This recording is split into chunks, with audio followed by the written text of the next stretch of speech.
자, 오늘서부터는 우리가 지난주까지 히브리서의 공부를 마치고 이제 야고보서를 우리가 또 이제 살펴보게 됩니다.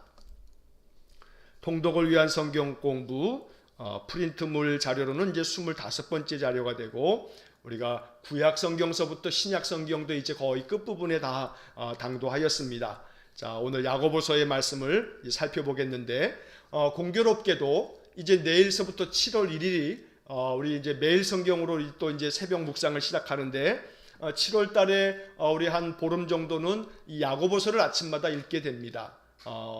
참 공교롭게도 이제 오늘 야고보서를 시작하는데 내일 새벽부터 또 야고보서를 읽기 시작하게 되는데, 우리가 야고보서를 통해서 하나님께서 우리에게 주시는 귀한 말씀들이 우리의 신앙의 기초가 될 수 있기를, 또 우리의 신앙의 아주 근본이 되어지기를 간절히 원합니다. 자, 야고보서 1장을 먼저 한번 펴보시고, 제가 이제 야고보서에 대한 이야기를 서론적으로 말씀을 드리고 본문의 이야기를 살펴보도록 하겠습니다. 자, 야고보서는 한마디로 이야기하면, 제가 수요일날 성경 공부를 진행하면서 이제 말씀 속에서 이제 프린트물을 매 성경 시작할 때마다 나누어 드리는데, 거기에 첫 번째 내용이 가장 중요한 아주 핵심 요약입니다. 자, 야고보서는 한마디로 이렇게 정리할 수 있습니다. 믿음의 본질은 실천에 있음을 알려주는 신약의 잠언이다, 이렇게 정리할 수 있습니다. 여러분, 우리가 지난 한 달 동안, 두 달 동안에 5월달, 6월달 동안에 구약에서 잠언을 공부를 했습니다. 잠언을 계속해서 읽어왔습니다. 자, 그런데 신약의 잠언이 있습니다. 신약의 잠언을 우리가 뭐라고 이야기하냐면 야고보서다, 이렇게 말합니다. 그만큼 야고보서는 우리의 신앙에 있어서 여러 가지 많은 믿음의 지혜를 가르쳐주는 그런 책이기 때문에 신약 성경 안에서 잠언 같은 그런 성경을 꼽으라면 야고보서를 꼽는 겁니다. 그래서 신약의 잠언이다, 여러분 이렇게 이해하시면 야고보서를 그래도 이렇게 우리가 잘 이해한 것이 됩니다. 자, 그 신약의 잠언의 핵심적인 내용은 뭐냐면 믿음의 본질이 뭐냐 하는 겁니다. 자, 믿음의 본질은 실천에 있다, 행함에 있다라고 말하는 겁니다. 믿음의 본질이 실천에 있기 때문에 이것을 우리가 잘 알아야 한다 하면서 그 실천적인 여러 교훈들을 마치 잠언을 읽는 것처럼 우리가 이 말씀을 읽게 되는 겁니다. 자, 그래서 야고보서에 대한 간단한 서론을 제가 잠시 말씀을 드리겠습니다. 자, 구약의 지혜의 책 잠언이 있다면 신약의 잠언은 야고보서다. 특별히 믿음의 본질, 즉 참된 믿음은 무엇인지를 알려주는 책이 야고보서다. 유대인 성도들에게 보내진 이 편지에서 야고보는 믿음이란 행함이 따르는 것이라는 점을 강조하고 있다. 행함이 없는 믿음은 죽은 것이라는 가르침은 초대교회 신자들로 하여금 실천적인 믿음을 갖게 했다. 기독교 신앙은 공허한 철학이 아니라 삶의 구체적인 변화를 이끌어내는 동력으로 이해한 것이다. 또한 야고보서는 예수님의 산상보훈을 약 15번 정도 인용할 만큼 예수 그리스도의 복음을 신앙과 삶의 바탕으로 삼고 있다. 그래서 야고보서를 복음이 가득한 서신서라고 부를 수 있는 것이다. 자, 제가 이 야고보서에 대한 공부를 이렇게 또 오늘 수요일날 우리 시작하면서 이제 프린트물을 준비하면서 이 야고보서를 한마디로 정리하면 신약의 잠언이다, 좀 전에 제가 말씀드렸는데, 또 야고보서를 이렇게도 표현할 수 있습니다. 복음이 가득한 서신서, 복음이 가득한 서신서, 이게 야고보서입니다. 지금 제가 읽어드린 것처럼 이 야고보서 안에는 예수님께서 말씀하신 산상보훈, 산 위에서 말씀하신 보배로운 교훈이다, 그래서 산상보훈 이렇게 말합니다. 그게 뭐냐면 마태복음 5장에서 7장까지의 말씀입니다. 그런데 그 마태복음 5장에서 7장까지에 나오는 그 말씀들을 이 야고보 사도가 한 15번 정도 인용을 합니다. 그래서 이 야고보서야말로 예수님의 그 복음의 정수라고 말하는 그러한 복음의 핵심 중의 핵심인 산상보훈을 가득 담고 있기 때문에 복음을 담고 있는 복음이 가득한 서신서, 바로 이것이 야고보서가 되는 겁니다. 자, 이 야고보서의 저자, 야고보서를 쓴 사람은 누구냐면 주님의 형제 야고보입니다. 자, 야고보서 1장 1절을 조금 이따 또 한번 보겠습니다만, 하나님과 주 예수 그리스도의 종 야고보는 흩어져 있는 12지파에게 문안하노라, 이렇게 시작을 합니다. 자, 여기에 보면 이 야고보라고 하는 이름이 등장합니다. 야고보가 흩어져 있는 12지파 유대인들에게 편지를 하는 것이라고 야고보서 1장 1절에 말씀하고 있는 겁니다. 자, 그래서 여기에 야고보라고 하는 이름이 등장하기 때문에 이것은 야고보가 쓴 편지다, 그래서 제목을 야고보서 이렇게 말하는 겁니다. 자, 그런데 신약 성경에는 이 야고보라고 하는 이름이 자주 나옵니다. 신약 성경에 야고보라고 하는 이름이 여러 차례 나오는데, 대체적으로 여러분들이 기억하고 있는 야고보라는 이름은 예수님의 12 제자 중에도 야고보라고 하는 이름을 가지고 있는 사람이 2사람이나 됩니다. 여러분 생각해 보세요. 예수님께서 12명의 제자들을 불렀는데 그 12명의 제자들 중에서 2사람이나 이름이 똑같은 거예요. 동명이인이에요. 야고보라는 이름을 가지고 있는 겁니다. 자, 한 사람은 누구냐면 세베대의 아들 야고보입니다. 그 야고보의 형제가 요한이죠. 야고보와 요한. 이게 바로 예수님의 제자들 중에 형제로, 베드로와 안드레가 형제고 야고보와 요한이 또 형제입니다. 자, 이렇게 예수님께서 그 중에서도 베드로, 또 야고보, 요한, 이 3사람은 예수님이 특별히 더 좀 그들을 이렇게 데리고 다니실 때 12제자 중에서도 베드로와 또 야고보와 요한은 뭐 예를 들어서 이 변화산에 올라갈 때도 12명 중에서 이 3사람의 제자를 데리고 올라갈 만큼 예수님이 또 그 12명 중에서도 또 특별하게 좀 더 이렇게 아끼셨던 제자인 것 같습니다. 자, 그런데 그 한 사람이 야고보인데, 자, 세베대의 아들 야고보, 그 야고보가 이 야고보서를 쓴 게 아닙니다. 자, 그리고 예수님의 12제자 중에 또 한 명의 야고보가 있다고 말씀드렸죠. 예수님의 제자의 명단을 복음서에 보게 되면 알페오의 아들 야고보가 나옵니다. 그러니까 세베대의 아들 야고보가 있고요, 알페오의 아들 야고보가 있습니다. 이게 바로 예수님의 12제자들 중에 바로 그 야고보라고 하는 이름이 2사람이나 나오는 겁니다. 자, 그런데 이 야고보서를 쓴 사람은 예수님의 12제자 중에 있었던 그 2 야고보가 아닙니다. 자, 그리고 이 야고보서를 쓴 사람은 그럼 누구냐면 예수님의 동생 야고보입니다. 예수님의 동생 야고보. 자, 예수님의 동생이라고 하는 얘기는 무슨 얘기냐면 예수님의 육신의 그 부모는 요셉과 마리아지요.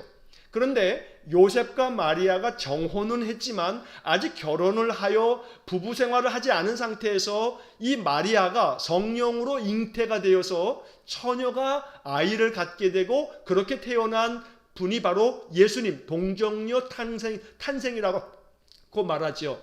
그래서 예수님은 사실은 마리아에게서 마리아의 몸을 통해서 태어나셨지만 요셉의 씨가 아닌 겁니다. 예수님께서는 하나님의 아들로 하나님으로서 마리아의 몸을 빌려서 이 땅에 나신 겁니다. 자, 그렇게 해서 예수님이 태어나시고 난 다음에 이 요셉과 마리아가 이제 결혼을 하게 되고 요셉과 마리아에게서 태어난 그러한 이 자녀들이 있습니다. 그 자녀들 중에 첫 번째 자녀가 누구냐면 야고보입니다. 그래서 마태복음에 보게 되면 이 예수님의 이 동생들, 다시 말하면 요셉과 마리아의 자녀들의 명단이 나옵니다. 어쨌든 어머니에게서 태어난 그런 동생들이니까 예수님의 그 동생들이 맞지요. 자, 그 중에 하나가 이제 그 야고보라고 하는 사람이 나옵니다. 그런데 이 야고보는 우리가 복음서에서 볼 때 예수님의 형제들이, 예수님의 가족들이 처음에는 예수님을 메시아, 구주로, 주님으로 받아들이지 않았습니다. 예수님이 다니면서 회개하라고 복음을 전하면서 기적을 베풀고 귀신을 쫓아내고 막 그럴 때 오히려 예수님을 데리러 온 그런 일도 있었습니다. 그래서 처음에는 예수께서 하나님의 아들 그리스도이심을 그들이 믿지 않았던 겁니다.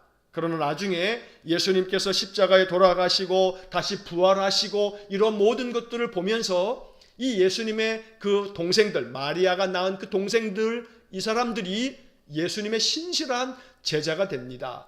자, 그 바로 예수님의 그 동생인 야고보, 바로 그 야고보가 오늘 이 야고보서를 쓴 겁니다. 자, 그래서 예수님의 형제인 야고보가 바로 이 야고보서를 썼다. 그 야고보가 마태복음 13장 55절에 그 동생들의 명단 이름이 나오는데 거기에 등장하는 야고보다라고 하는 것을 오늘 말씀을 드리는 겁니다. 자, 그 다음에 세 번째, 이 야고보서는 언제 기록되었는가 하는 겁니다. 대체적으로 학자들은 전통적으로 이 야고보서는 주후 45년경에 기록되었다 이렇게 가르쳐 왔습니다. 자, 주후 45년에 기록됐다라고 보는 이유는 뭐가 있냐면 유대인 역사가 중에 요세푸스라고 하는 역사가가 있습니다.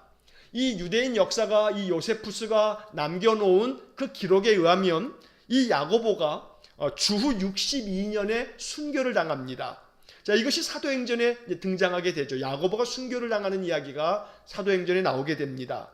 자, 이 야고보가 주후 62년에 순교를 당하게 되는데, 자, 이 야고보서에는 유대인들을 대상으로 한 그런 기록으로 유대인들의 이야기가 나오는 반면에 야고보서에는 이방인 기독교인에 대한 이야기가 안 나옵니다. 무슨 얘기냐면 사도 바울의 서신을 보게 되면 사도 바울이 두루 다니면서 선교 여행을 하면서 이방인들을 전도합니다. 그러니까 예수님께서 부활하시고 승천하시고 예루살렘 교회가 시작되어질 때 아주 초창기에는 유대인들만이 그리스도인으로 그들이 예수를 믿게 됐던 겁니다. 그러다가 핍박을 받기 시작하면서 이제 제자들이 사도들이 흩어지게 됩니다. 여러분 복음서의 이 사도행전에 보게 되면 이 핍박이 시작되어지면서 교회가 흩어졌다는 그런 이야기를 우리가 알게 되는데 이렇게 흩어지면서 그들이 이방 땅에까지 나아가서 복음을 전하게 되는 겁니다. 그러면서 이방인들이 이제 예수를 믿는 신자들이 되어지는 거죠.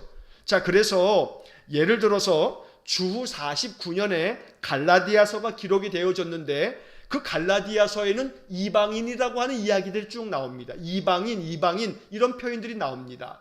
자, 그래서 이방인들이 언급되어지기 시작한 것이 주후 50년 이후입니다. 49년에 갈라디아서가 쓰여질 그때서부터 이제 50년 이후로는 이 복음서 외에 여러 서신서들 안에 이방인이라는 언급이 많이 나오게 됩니다. 그런데 이 야고보서에는 이방인에 대한 언급이 안 나옵니다. 그래서 대체로 이 50년 이전에 바로 이 야고보서가 기록되었다라고 이렇게 보고 있고, 그래서 학자들이 이 공통적으로 이야기하는 것이 주 45년경에 예루살렘에서 이 야고보가 야고보서를 기록했다라고 보는 것입니다. 자, 이제 그 다음에 이제 내용을 좀 이제 살펴보도록 하겠습니다. 야고보서는 전체 5장으로 되어 있습니다. 5개 장으로 되어져 있는데 모두가 다 믿음과 관련된 이야기를 하고 있습니다. 우리가 지난주까지 우리가 살펴보았던 히브리서는 믿음에 대한 책입니다. 그런데 히브리서에 이어지는 야고보서는 그 믿음이 참된 믿음이 되려면 진짜 믿음이 뭐냐라고 하는 거, 그래서 믿음의 본질은 바로 실천을 통해서 행함을 통해서 그 믿음이 온전해진다라고 하는 이야기를 하고 있는 것이 바로 야고보서입니다. 그래서 야고보서는 각각 우리의 믿음이 시험을 당할 때, 또 우리의 믿음이 우리의 삶 속에서 일상생활 속에서 어떻게 드러나야 되는지, 그러한 여러 상황 속에서 믿음의 본질은 이렇게 살아가는 삶이다, 생활 속에서 믿음이 증거가 되어야 한다라고 하는 이야기를 들려주는 것이 야고보서의 말씀인 겁니다. 자, 그래서 이제 야고보서의 본문의 말씀을 여러분 다 펴셔서 이제 저랑 같이 이제 제가 말씀드리는 구절을 함께 읽으면서 오늘 같이 함께 말씀을 이제 살펴보겠습니다. 자, 먼저 야고보서 1장 1절의 말씀입니다. 좀 전에 제가 다시 한번 읽긴 했습니다만 한 번 더 읽겠습니다. 야고보서 1장 1절. 자, 가정에서 예배하시는 분들은 성경을 펴셔서 우리 한번 큰 소리로 야고보서 1장 1절 저와 함께 읽겠습니다. 하나님과 주 예수 그리스도의 종 야고보는 흩어져 있는 12지파에게 문안하노라. 자, 흩어져 있는 12지파에게 문안한다. 흩어져 있는 12지파에게 편지를 하는 겁니다. 자, 이 흩어져 있는 12지파, 여러분 12지파라고 하게 되면 이건 유대인들에게 해당되는 이야기입니다. 이방인들은 12지파 안에 소속되는 게 아니죠. 12지파는 구약시대로부터 야곱의 12아들로부터 시작되어졌던 이 이스라엘 민족의 뿌리가 되는 거죠. 그래서 유대인들은 각기 다 이 박해 때문에 여러 나라로 흩어져 살고 있지만, 그러나 그들은 내가 지금 베냐민 지파인지 에브라임 지파인지 또 자기가 바로 이 각각의 나는 레위 지파다, 나는 유다 지파다, 나는 단 지파다, 나는 스불론 지파다, 이렇게 자기의 어떤 그런 지파의 그 의식을 가지고 살았습니다. 자, 그래서 흩어져 있는 여러 12지파의 그런 우리 유대인 신자들에게 내가 편지를 한다 하면서 이렇게 이 야고보서가 시작되고 있습니다. 자, 이 야고보서 1장에서는 먼저 믿음이라고 하는 것은 시험을 견디어 가면서 그 믿음이 진짜 믿음이 되는 거다라고 말하는 겁니다. 시험을 이겨내는 것이 믿음이다라고 말하고 있는 거죠. 자, 그래서 먼저 야고보서 1장 이제 여러분 2절의 말씀을 한번 보겠습니다. 야고보서 1장 2절 한번 다 같이 한번 읽어보겠습니다. 내 형제들아, 너희가 여러 가지 시험을 당하거든 온전히 기쁘게 여기라. 자, 야고보서를 시작하면서 바로 첫 번째 말씀이 뭐냐면 여러 가지 시험을 당하거든 온전히 기쁘게 여기라. 이게 야고보서의 첫 마디입니다. 자, 12지파에게 내가 이렇게 문안을 하면서 편지를 합니다 라고 첫 번째 1절을 말씀하고 난 다음에 바로 2절에서 본론으로 들어가면서 첫 말씀이 뭐냐면 너희가 여러 가지 시험을 당하거든 온전히 기쁘게 여기라 라고 말하는 겁니다. 자, 이것이 야고보서에 있어서 아주 정말 아주 직설적이고 또 이 흩어져 있는 유대인 신자들에게 믿음의 참된 본질은 여러 가지 시험을 당할 때에 의심하지 말고 흔들리지 말고 믿음을 굳건하게 지키면서 이것들을 기쁘게 여겨라 라고 이렇게 아주 직설적으로 교훈하고 있는 것을 우리가 보게 됩니다. 자, 이 말씀에서 우리가 기억해야 할 것이 있습니다. 전제로 우리가 딱 이 말씀에서 이야기하는 것은 뭐냐면 너희가 여러 가지 시험을 당하거든 이라고 말합니다. 이 말이 뭡니까? 2000년 전에 이 야고보 사도가 이 글을 쓰면서도 여러 가지 시험을 신자들이 당한다라고 말하는 겁니다. 우리는 예수를 잘 믿으면 시험도 없고 어려움도 없고 고난도 없고 이럴 줄로 생각하지만 아니요, 그렇지 않죠. 예수를 잘 믿고 하나님 잘 섬겨도 우리의 인생의 삶에 여러 가지 많은 시험이 있습니다. 어려움이 있습니다. 원치 아니하는 어떤 일들을 당하기도 합니다. 많은 고난이 있다는 겁니다. 역경이 있습니다. 이것을 우리가 부인할 수가 없습니다. 하나님을 잘 섬기는데 왜 이렇게 어려움이 많은가? 그럴 수도 있습니다. 그러나 중요한 사실 하나는 성경은 끊임없이 우리에게 말씀하기를 여러 가지 시험을 당할 수 있지만 신자들은 하나님 주시는 믿음으로 하나님의 약속의 말씀으로 그 모든 시험들을 그 어려움들을 능히 견디어낼 수 있다라고 말하는 겁니다. 견디어내라고 우리에게 촉구하고 있는 것이 성경의 말씀입니다. 그래서 오늘 이 야고보서 1장 2절에서도 여러 가지 시험을 당하거든 온전한 마음으로 그것들을 기쁘게 받아들여라, 기쁘게 여겨라 라고 하는 겁니다. 여러분, 이 표현이 중요합니다. 여러 가지 시험을 당하면 괴롭습니다. 어떻게 기쁘게 그것을 기뻐할 수가 있겠습니까? 그런데 이 번역에서 중요한 것은 기쁘게 여겨라, 여겨라. 어쩌면 그것이 기쁘지 않을 수 있지만 시험을 당하면 그 시험 때문에 그 어려움 때문에 마음이 괴로울 수 있지만 이것을 기쁜 마음으로 받아들여라, 기쁘게 여겨라 라고 말하고 있는 겁니다. 왜냐하면 여러 가지 시험이 우리에게 안겨다 주는 또 다른 많은 유익이 있기 때문에 이 시험이라고 하는 것이 이 역경과 시련과 많은 고통들이 우리에게 무조건 다 나쁜 것이 아니기 때문에 이것을 기쁜 마음으로 이것을 받아들여라 라고 말하는 겁니다. 여러분, 예를 들어서 제가 가끔씩 그런 말씀 드립니다만 태풍이 올라오게 되면 이제 곧 장마가 이제 이번 주말서부터 장마가 시작될 거라 이런 예보가 있습니다만 장마가 시작되어지고 또 이제 7월달, 8월달, 9월 초순까지도 태풍이 몇 개 올라오죠. 그러면 태풍이 지나가게 되면 우리는 항상 생각하기를 태풍의 피해만을 계산하지요. 이번 태풍으로 말미암아 얼마만큼의 피해가 있었다라고 피해의 액수를 우리가 계산합니다. 그런데 이것이 피해만 있는 건가, 과연 태풍이 우리에게 피해만 주는 건가 생각해 본다면 그렇지 않습니다. 태풍이 우리에게 주는 피해가 있지만 반대로 태풍이 우리에게 주는 엄청난 유익도 있다는 겁니다.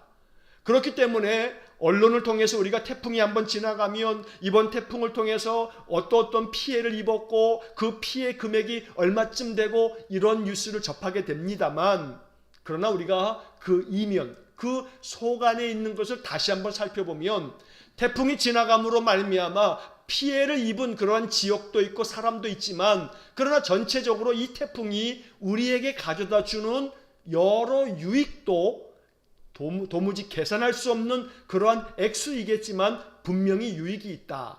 자, 이 점을 우리가 알아야 됩니다. 오늘 본문의 말씀도 마찬가지입니다. 여러 가지 시험을 당하거든 그 시험으로 말미암아 피해가 얼마냐, 내가 어려움 때문에 얼마나 괴로운가, 괴로움만 생각하지 말고 그 시험으로 말미암아 나에게는 어떤 이익이 있느냐, 어떤 유익이 있느냐, 이것도 생각할 줄 알아라 라고 말하고 있는 겁니다. 자, 그 다음에 이어지는 3절과 4절의 말씀을 보시면 이제 우리에게 이것을 말합니다. 바로 이 시험이, 여러 가지 시험이 우리에게 주는 유익이 뭔가. 3절과 4절 한번 같이 읽어보겠습니다. 이는 너희 믿음의 시련이 인내를 만들어내는 줄 너희가 알미라. 인내를 온전히 이루라. 이는 너희를 온전하고 구비하여 조금도 부족함이 없게 하려 함이라. 자, 믿음의 시련이 인내를 만들어낸다. 자, 여기 번역이 믿음의 시련이라고 번역되어 있습니다만 여러 가지 많은 시련, 많은 시험을 믿음을 가지고 견디어내게 되면 그 속에서 우리 안에 뭐가 만들어지냐면 인내가 만들어진다. 인내가. 여러분, 인내라고 하는 것은 성령의 열매 중에 하나입니다. 성령의 열매, 사랑과 희락과 화평과 인내가 나옵니다. 성령께서 주시는 축복의 열매 중에 인내가 있는데 그 인내는 어떻게 만들어지냐면 믿음의 시련을 통해서 만들어진다는 겁니다. 우리의 인생 가운데 있는 여러 가지 많은 시험, 그것을 이 3절에서는 시련이라고 번역해 놨는데 그런 많은 시련을 겪으면서 믿음 안에서 그 시련을 겪어내게 되면 그 사람의 마음속에 인내의 능력이 생기게 된다. 어떤 어려움도 견디어낼 수 있고 이겨낼 수 있는 힘이 생긴다라고 하는 겁니다. 그래서 4절 말씀에 보면 인내를 온전히 이루라. 인내를 온전히 이루어내라. 이는 너희로 온전하고 구비하여 조금도 부족함이 없게 하려 함이라. 자, 인내라고 하는 것이 능력입니다. 이것이 큰 축복이고요. 이것이 우리가 꼭 얻어야 할, 만들어내야 할 그런 성도들의 신앙의 본질입니다. 왜냐하면 인내가 없으면 금방 무너집니다. 인내가 없으면요, 조그만 것 앞에서도 와장창 깨집니다. 와장창 무너지는 겁니다. 인내라고 하는 것을 저는 개인적으로 이렇게 생각합니다. 이 인내라고 하는 것은 맷집이다, 맷집. 여러분, 맷집이 좋은 사람이 어떤 싸움에서도 이기는 겁니다. 인생의 삶이라고 하는 것은 영적 싸움입니다. 인생 전체가 싸움터입니다. 이 싸움을 살아가는 동안에 우리 안에 맷집이 없으면 금방 무너지고 금방 죽습니다. 그러나 인내, 다시 말해서 맷집이 강한 사람들은 견디어내고 이겨내는 겁니다. 제가 지난번에도 말씀드렸죠. 권투 선수에게 있어서 챔피언은 누가 챔피언이냐면 주먹이 핵주먹, 주먹이 아주 강철 같은 주먹이 돼서 한 방만 때리면 상대 선수가 무너지는, 상대 선수를 KO로 만드는 그런 주먹이 있다고 할지라도 그게 챔피언의 가장 적합한 조건이 아닙니다. 당연히 주먹이 아주 그냥 차돌 같은 주먹이 돼야 되는 것은 사실이지만 또 한 가지 중요한 게 뭐라고 했습니까? 맷집입니다. 맷집. 아무리 주먹이 핵주먹이어도 말이에요, 상대 선수가 한 번 때렸는데 장파열되면 자기도 죽는 거예요. 자기도 쓰러지는 거거든요. 그러니까 자기가 강한 주먹을 가지고 있는 것도 중요하지만 아무리 상대방으로부터 맞아도 견디어낼 수 있는 맷집, 바로 그 맷집이 바로 인내입니다. 인내. 인생의 삶이 하우스 안에서 예쁘게 피어나는 비닐 하우스 안에 있는 화초가 아닙니다. 인생은 비닐 하우스 안에서 사는 그런 것이 아니지요. 마치 저 들판에서 살아가고 있는 많은 야생화들처럼 말이에요. 인생이라고 하는 것은 거친 들판과 같습니다. 태풍도 불고요, 또 떼약볕도 내리치고요, 가뭄도 있고요. 그런 모든 것들을 다 견디어낼 줄 아는, 그런 인내할 줄 아는 능력이 있어야 인생의 삶을 견디어내고 이겨낼 수가 있다라고 하는 겁니다. 자, 그렇기 때문에 오늘 우리들이 이 3절의 말씀, 4절의 말씀을 통해서 믿음을 가지고 모든 시험, 시련을 이겨내라. 그러면 그 속에서 인내가 만들어진다. 그래서 여러 가지 시험을 기쁘게 여겨라, 받아들여라. 왜냐하면 내 맷집이 강해지겠구나, 내 안에 인내 능력이 생기겠구나 라고 하는 것을 기억하고, 그래서 인내를 온전히 이루어내라 라고 이렇게 4절에서 말씀하고 있는 겁니다.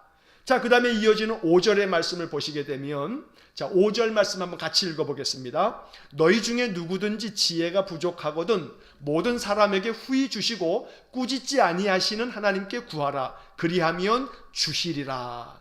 자, 이 5절 말씀에서는 좀 전에 이야기했던 그런 많은 인생의 시련들, 여러 가지 시험들을 믿음으로 견디어내면서 인내를 만들어내는 사람들, 자, 이렇게 믿음으로 인내를 만들어내는 과정 속에서 이제 우리에게 필요한 것은 뭐냐면 지혜가 필요합니다. 왜냐하면 어떤 시련도, 어떤 시험도 인내하려면 지혜가 있어야 견디어내고 이겨내는 인내를 만들어낼 수 있는 거거든요. 그래서 지혜라고 하는 것은 많은 시련을 인내할 수 있도록 그 중간에서 만들어주는 윤활유 역할을 하는 게 바로 지혜입니다. 지혜가 있으면 그 어떠한 시련도 잘 인내할 수가 있는 겁니다. 그래서 지혜가 중요한 겁니다. 그래서 오늘 본문의 말씀 5절에서 너희 중에 만약 이러한 모든 시련들을 믿음 안에서 견디어내고 이겨내서 인내를 만들어내야 되는데, 그런 부분에서 지혜가 필요한데 만약 지혜가 부족하다면 그러면 하나님께 구해라. 지혜가 부족하면 하나님께 구해라. 그러면 하나님께서는 후히 주신다. 넉넉하게 주시고 꾸짖지 아니하시고 우리에게 주실 거다라고 말씀하고 있는 겁니다. 그래서 이 야고보서 1장에서 믿음이라고 하는 것이 시련을 통해서 그 시련을 겪어내면서 우리의 믿음이 더욱더 온전해지는 건데, 바로 이 시련이야말로 하나님께서 우리에게 주시는 선물이다라고 여기면서 이것을 기쁘게 여겨라. 그리고 이 시련을 견디어내기 위해서 무엇보다 지혜를 간구해라 라고 말씀하고 있는 것입니다. 자, 그 다음에 12절 말씀을 보겠습니다. 12절 말씀, 다 같이 12절 같이 읽겠습니다. 시험을 참는 자는 복이 있나니 이는 시련을 견디어낸 자가 주께서 자기를 사랑하는 자들에게 약속하신 생명의 면류관을 얻을 것이기 때문이라. 자, 여기에도 시험을 참는 자는 복이 있다. 그 다음에는 뭐라고 번역됐냐면 시련을 견디어낸 자가. 시험이라고 하는 말과 시련이라고 하는 말이 이렇게 같이 사용되고 있지요. 그러니까 어떠한 시련도 견디어내고 참는 자에게 복이 있다. 이것들을 견디어내는 사람들은 주님께서 그에게 뭘 주시냐면 약속하신 생명의 면류관을 주신다.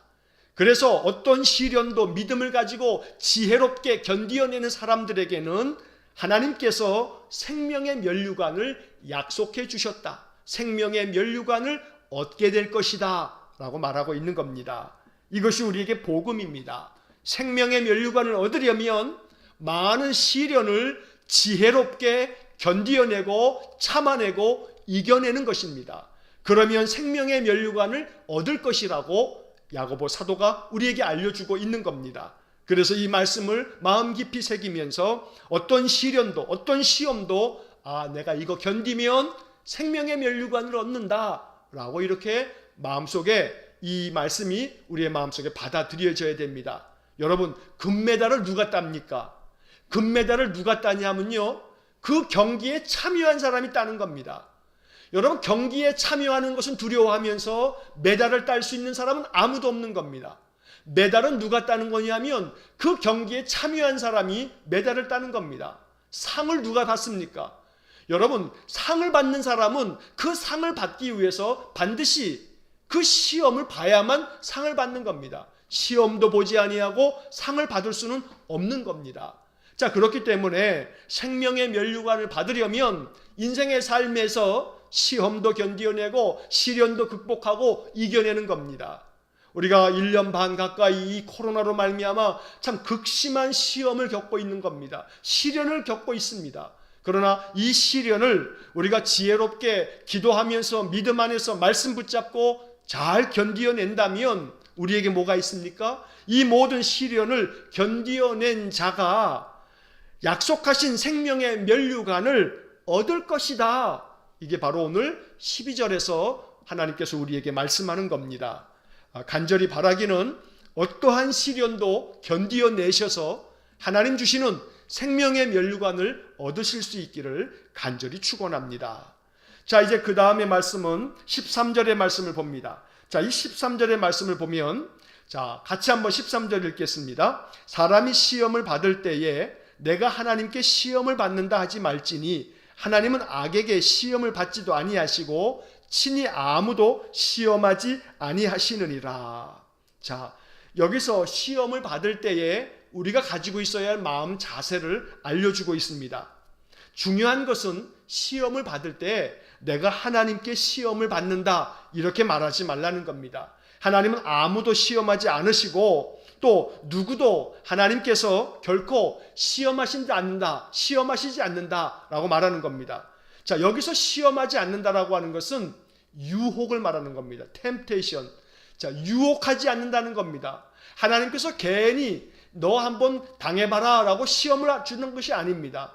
다시 이야기하면 마태복음 4장에서 예수님이 시험을 받으십니다. 마귀가 와서 예수님을 시험합니다. 넘겨보는 겁니다. 무너지도록 만드는 겁니다. 하나님은 결코 우리를 무너지게 만들지는 않습니다. 하나님께서 우리에게 주시는 그 시험은 우리를 시련, 연단을 주시는 것이지 우리로 하여금 함정을 만들어 놓는 것은 아니라는 겁니다. 다시 말해서 하나님이 우리에게 주시는 시험은 연단이지 함정이 아닙니다. 그러나 마귀는 우리에게 연단을 주려고 시험을 주는 게 아니고 마귀의 시험은 함정입니다. 덫입니다. 그래서 함정과 연단을 구분하셔야 됩니다. 여러분들이 인생을 살아가는 동안에 이것이 함정이냐 아니면 이것이 연단이냐 이 두 가지를 구분할 줄 알아야 됩니다. 인생의 삶에서 어려움을 겪을 때에 내가 지금 당하고 있는 이 어려움이 나에게 함정이냐 연단이냐, 내가 이것을 견디어내면 내가 강해질 것이냐 아니면 내가 이것에 빠지면 내가 낭패를 보일 것이냐, 기도하는 가운데 우리가 영적인 분별력을 가질 수 있어야 합니다. 그래서 언제나 하나님, 내가 지금 당하고 있는 이 어려움들이 나에게 함정입니까 연단입니까? 내가 성령 안에서 이것을 연단으로 여기면서 견디어 나가기를 원하고, 이것이 마귀가 주는 함정이라면 이 함정을 잘 피해갈 수 있도록 지혜를 주십시오. 이렇게 기도해야 합니다. 다시 한번 말씀드립니다. 인생의 삶에서 많은 시련도 있고 시험도 있고 역경이 있습니다. 이것이 하나님께서 나를 단련하시려고 주는 연단이냐 아니면 마귀가 나를 무너뜨리려고 하는 함정이냐, 이 둘을 구분해야 되는데, 잘 분별해야 되는데, 그래서 우리가 기도할 때마다 하나님, 이것이 하나님께서 내게 주신 연단이라면 내가 기도하면서 견디어낼 수 있도록 도와주시고, 이것이 마귀가 나를 무너뜨리려고 준 함정이라면 나에게 지혜를 주셔서 이 함정을 잘 피해갈 수 있도록 도와주십시오. 이렇게 기도하는 겁니다. 그래서 하나님께서 주시는 연단과 마귀가 우리에게 파놓은 함정을 잘 구분하셔서 인생의 모든 삶을 헤쳐나갈 수 있기를 간절히 축원합니다. 자, 그 다음에 14절 말씀을 보겠습니다. 14절의 말씀을 같이 읽겠습니다. 오직 각 사람이 시험을 받는 것은 자기 욕심에 끌려 미혹됨이니. 자, 15절도 같이 읽습니다. 욕심이 잉태한 즉 죄를 낳고 죄가 장성한 즉 사망을 낳느니라. 자, 제가 좀 전에 드린 말씀이 바로 이 14절과 15절에 나오는 말씀입니다. 더러 우리의 인생 속에 시험이 있습니다. 이 시험이 연단이 아니고 함정일 때가 있습니다. 다시 말해서 그 시험이 함정인 것은 우리의 욕심을 자극합니다.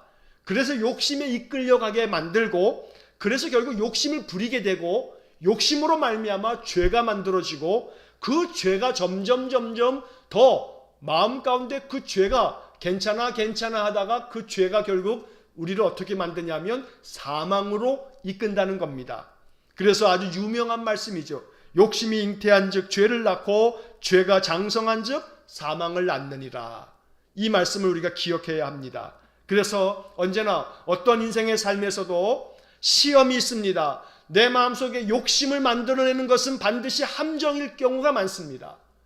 그래서 어떤 상황 속에서도 마음의 욕심으로 인해서 함정에 빠지지 않도록 마음 가운데 항상 기도하면서 내 마음에 어떤 것이든 욕심은 경계할 줄 아는 그런 마음이 참된 믿음을 가져다 준다고 우리에게 알려주고 있는 것입니다. 자, 그 다음에 이어지는 말씀에서는 16절과 17절의 말씀을 보겠습니다. 자, 16절과 17절 말씀 한번 같이 읽겠습니다. 내 사랑하는 형제들아 속지 말라. 온갖 좋은 은사와 온전한 선물이 다 위로부터 빛들의 아버지께로부터 내려오나니 그는 변함도 없으시고 회전하는 그림자도 없으시니라. 자, 여기서 느닷없이 내 형제들아 속지 말라 이렇게 말합니다. 여러분 성경책에다 여기다 좀 네모를 좀 쳐놓으세요. 속지 말라, 속지 말라. 사랑하는 형제들아 속지 말라라고 말합니다. 15절에서 좀 전에 뭐라고 읽었습니까? 욕심이 잉태한 즉 죄를 낳고 죄가 장성한 즉 사망을 낳느니라 얘기하고 난 다음에 바로 이어지는 16절에서 내 사랑하는 형제들아 속지 말라 이렇게 말합니다. 자, 여기서 우리가 구분해야 될 것이 바로 그겁니다. 좀 전에 제가 말씀드렸죠. 시련과 시험을 구별해야 된다. 하나님은 우리에게 연단을 주시는 시련을 주시지만 우리를 함정에 빠뜨리는 시험을 하시지는 않는다. 그러므로 속지 말아라. 속지 말아라. 어떤 것이 내게 주어졌을 때 이것이 마음속에 보암직도 하고 먹음직도 하고 지혜롭게 할 만큼 탐스럽기도 하다면 이것은 뱀이 하와를 유혹할 때 하와의 눈을 속여서 그렇게 선악을 알게 하는 나무가 그리 보이도록 만들어 놓은 겁니다. 그러므로 속지 말라고 말하는 겁니다. 마귀는 우리를 자꾸 속입니다. 그래서 마귀에게 속지 않으려면 항상 말씀 안에 거하여서 말씀을 읽고 묵상하고 듣고 그래서 말씀 속에서 우리가 항상 준비되어져 있어야 속지 않는 겁니다. 말씀으로 계속 무장되어지면 영적인 감각이 생깁니다. 이것이 영감이죠. 하나님 주시는 영적인 그런 어떤 은혜, 능력인 겁니다. 영적인 능력입니다. 영적인 능력이 충만해지면요 지혜로워집니다. 이러한 지혜가 가득하면요 속지 않습니다. 사람의 이야기를 듣게 되면 이것이 속임수인가 아닌가를 마음속에 깨달을 수 있는 지혜가 생기는 겁니다. 이러한 영적인 능력이 생겨지려면 말씀으로 무장되어져서 말씀 안에서 우리의 믿음이 견고해지게 되면 형제들아 속지 말라라는 말씀처럼 속지 않는 그런 지혜가 생긴다는 겁니다. 이 모든 것들은 하나님께서 주시는 좋은 은사인데 이것은 아주 온전한 선물이다. 이 선물은 위로부터 하나님 아버지로부터 우리에게 내려오는 것이다. 우리가 이 땅에서 노력한다고 얻어지는 것이 아니고 하늘로부터 내려지는 겁니다. 예를 들어서 여러분 비가 내가 원한다고 그냥 내려지는 겁니까? 아니죠. 나의 의지하고 상관없는 겁니다. 마찬가지로 하나님께서 우리에게 부어주시는 성령의 능력을 우리가 뭐라고 비유적으로 표현합니까? 성령의 단비를 내려주소서. 여러분 성령의 단비라고 이렇게 찬송하지 않습니까? 성령께서 우리에게 주시는 선물, 은사는 하늘로부터 위로부터 내려지는 겁니다. 이 얘기는 뭡니까? 은혜로 주어지는 겁니다. 우리의 능력이나 우리의 실력이나 우리의 어떤 공로로 얻어지는 게 아니고요. 하나님께서 값없이 은혜로 선물로 주시는 겁니다. 그러므로 속지 말라. 어떤 시련과 어떤 시험 앞에서도 이것이 하나님이 나에게 생명의 면류관을 주시려고 나에게 베풀어 주신 연단인지 아니면 나의 인생의 삶에 나를 무너뜨리려고 하는 마귀의 함정인지 이것을 구분할 줄 아는 영적인 지혜, 속지 않는 지혜, 이것은 하나님께서 위로부터 내려주시는 것이다 라고 말하고 있는 겁니다. 이러한 지혜가 충만하기를 간절히 축원합니다. 하나님께서 하늘로부터 주시는 좋은 은사, 좋은 선물, 온전한 선물, 바로 이 지혜와 이 믿음과 또 이 시련을 견디어낼 줄 아는 인내가 우리에게 부어지기를 간절히 축원합니다. 그래서 오늘 이 본문의 말씀들을 통해서 이제 하나님께서 내게 주시는 그 모든 시련과 시험을 믿음 안에서 성령의 충만한 은사를 가지고서 이것을 견디어낼 것은 견디어내고 함정이라면 지혜를 가지고 피해가면서 인생의 모든 삶을 헤쳐나감으로 하나님 앞에 생명의 면류관을 얻는 귀한 삶이 되어지시기를 주의 이름으로 간절히 축원합니다. 자, 이어지는 말씀을 계속 보게 되면 시간이 많이 지날 것 같아서 오늘은 여기까지의 말씀을 살펴보고 다음 주에 또 이어서 야고보서를 통해서 우리의 믿음이 더욱더 온전해지기 위해서 하나님 주시는 이 야고보서의 지혜가 우리에게도 가득하기를 간절히 축원합니다. 잠시 기도하시겠습니다. 사랑과 자비가 풍성하신 하나님 감사합니다. 야고보서를 통해서 주시는 생명의 지혜가 우리 성도들에게 가득하기를 원합니다. 야고보 사도가 우리에게 주었던 이 야고보서는 우리에게 주는 신약의 잠언이요 복음이 가득한 서신서인데 이 말씀들을 통해서 오늘 우리들이 인생의 시련이 많고 시험이 많은 이 시대에 우리가 어찌 살아가야 할지, 하나님 주시는 이 모든 시련은 연단으로 여기며 견디어내고 이겨낼 줄 알고 마귀가 우리를 무너뜨리려고 주는 모든 시험은 지혜롭게 헤쳐나갈 줄 아는, 피해갈 줄도 아는 그런 지혜가 충만케 해 주옵소서. 이 모든 것은 하나님께서 위로부터 우리에게 내려주시는 하나님의 온전한 선물이라 했으니 주님 간절히 원합니다. 우리 성도들 간절하게 사모합니다. 이 좋은 은사와 온전한 선물을 위로부터 내려주셔서 우리 성도들의 모든 인생의 삶에 하나님 주시는 놀라운 축복이 가득하게 해 주옵소서. 야고보서를 읽어가면서 우리의 믿음이 참된 믿음이 되어지도록 온전하게 말씀 속에서 지혜를 얻어서 행하는 그러한 실천이 가득한 믿음이 되게 해 주옵소서. 모든 것을 주님께 다 의지하며 예수님 이름으로 기도하옵나이다. 아멘. 우리 구주 예수 그리스도의 은혜와 하나님 아버지의 극진하신 사랑과 성령의 교통하심이 야고보서의 말씀을 통해서 더 지혜가 충만하게 하나님 주시는 모든 시험과 시련을 믿음 안에서 이겨내므로 생명의 면류관을 얻기를 간절히 소원하는 머리 숙인 귀한 성도들 위해 영원토록 함께 하시길 간절히 축원하옵나이다. 아멘.